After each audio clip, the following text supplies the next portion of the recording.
Hi everybody, this is Money Mom again. I promise this will be a short video. I wanted to do a bonus video on a major frugal fail, and I wanted to ask, first of all, do any of you have an item that you really enjoy? We'll say a food item or a drink item, but it's kind of pricey, so you don't buy it that often. Well, the one item that I really love is kombucha, if any of you know what that is. It's either, I think, an acquired taste. You either love it or you don't. But it's, I guess, a fermented tea that has, you're probably going to go, that has bacteria on the bottom. But I don't know what it is about it. I just love it. And I tried it at Central Market one time, and I just fell in love with it. Well, I started doing research on YouTube, and I learned how to make it, or I thought. So I thought, oh, I'm going to make this. Well, you first have to make what I call a SCOBY, which is, I guess, the bacteria. I can't even explain to you what it looks like. You'll just have to go look it up. So I did that because you had to pay $20 to buy one. So I thought, oh, I'll make one. No problem. Well, when I was at Whole Foods with a friend, they said, oh, we wanted, a starter kit for kombucha. So I thought, oh, I can pass out these SCOBYs to everybody at Whole Foods.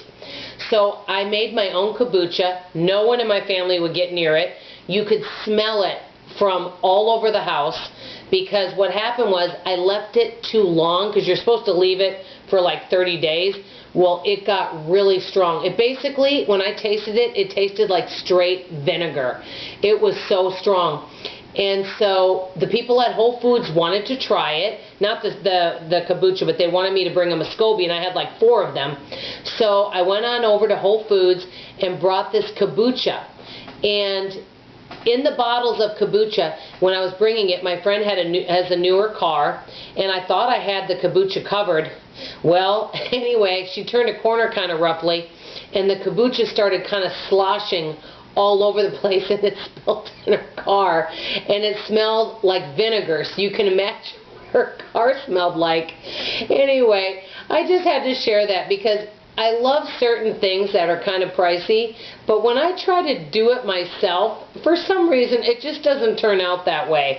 It just looks so easy making this product myself. I showed it to my family, and when they saw these little strings of kombucha growing on the bottom of this jar, my husband looked at me like, I am not trying that. I'm like, sweetie, it's really good for you. It's good for your digestion. Come on, just try it.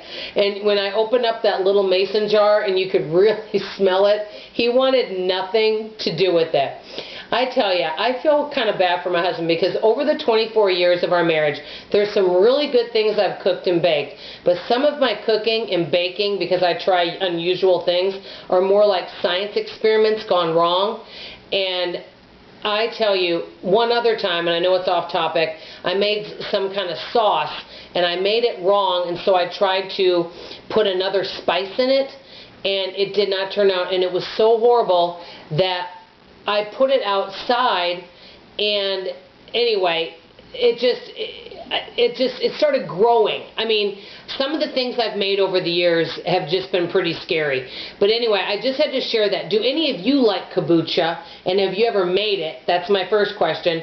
Or do any of you have a product that's kind of expensive that you really like, that's a food product, and you've tried to make it yourself and it's gone wrong? Anyway, I hope you didn't mind me just sharing this little bonus video. I'll see you tomorrow, and the video is going to be how you can change lives. Thanks everybody for watching. Oh, one last thing, I forgot to do a shout out. My shout out is to a channel called Dr. Whimsy, and she has 2 channels. She's a naturopathic doctor, and it's Broke Aristocrats.